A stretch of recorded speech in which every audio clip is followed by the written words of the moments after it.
Alors ici, ABC est un triangle équilatéral direct. Autrement dit, les trois côtés ont la même longueur et on nomme les points ABC dans le sens direct, comme ceci. O est le milieu du segment BC. Bien, on demande de déterminer une mesure de l'angle orienté BACO. Donc sur le dessin, BA, on voit qu'il est comme ça, et CO, comme ceci. On va déjà commencer par le remplacer par le vecteur OB. Égal, donc je peux remplacer dans un angle orienté un vecteur par un vecteur qui lui est collinéaire. Là, on a deux vecteurs égaux, donc BA, et je rajoute ici OB à la place de CO, puisque OB est égal à CO, donc OB est collinéaire à CO. Pourquoi on fait ça? Parce que vous voyez ici, on a B, le deuxième vecteur a aussi B, et on aimerait avoir deux vecteurs de même origine.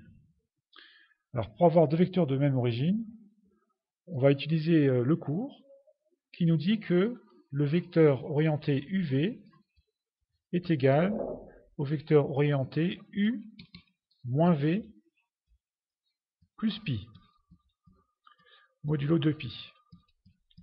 On pourra ici transformer l'écriture. Vous voyez, BA, je le recopie, et je remplace OB par un vecteur opposé, donc moins OB. J'écris tout de suite BO. Voilà, et je rajoute plus pi, modulo 2pi. Vous voyez qu'ici, on a le vecteur commençant par B, et ici aussi. Puisqu'on a deux vecteurs de même origine, on va pouvoir considérer l'angle géométrique, là, qui s'appelle OBA. Alors que vaut OBA? Bien, puisque ABC est un triangle équilatéral, ben OBA mesure pi sur 3.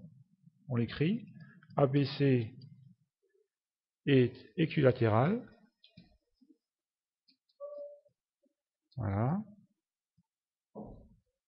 donc OBA égale pi sur 3. Pi sur 3 radians, alors c'est un angle géométrique, donc la mesure est forcément positive. Puisqu'on a l'angle géométrique, OBA qui fait pi sur 3, on peut déterminer la valeur de l'angle orienté, BABO. BABO, on est dans ce sens. D'accord, donc on peut remplacer BABO par pi sur 3. Donc puisqu'on est dans le sens indirect, on rajoute le signe moins. Voilà, je rajoute plus pi modulo de pi, je calcule. Moins pi sur 3 plus pi, on obtient 2 pi sur 3. Modulo de pi. Voici la réponse. L'ensemble des mesures de l'angle orienté BACO vaut 2 pi sur 3 modulo 2 pi. Alors pour finir, une petite astuce pour vérifier qu'on ne se soit pas trompé. Vous placez un point au hasard et on va tracer un vecteur collinéaire au vecteur BA. Là vous voyez BA. Donc BA sur le dessin, il est là, hein, je l'avais déjà tracé, d'accord. Donc je fais un vecteur collinéaire à BA, à peu près comme ça. Hein.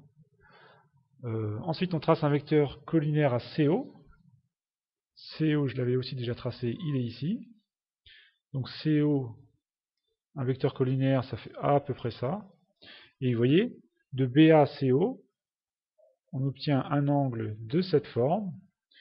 Et on se rend compte qu'il fait, grosso modo, à peu près la valeur qu'on avait trouvée, 2 pi sur 3. Et surtout, on ne s'est pas trompé de signe, c'est bien dans le sens direct, hein, sens direct comme ceci. On a bien plus de pi sur 3.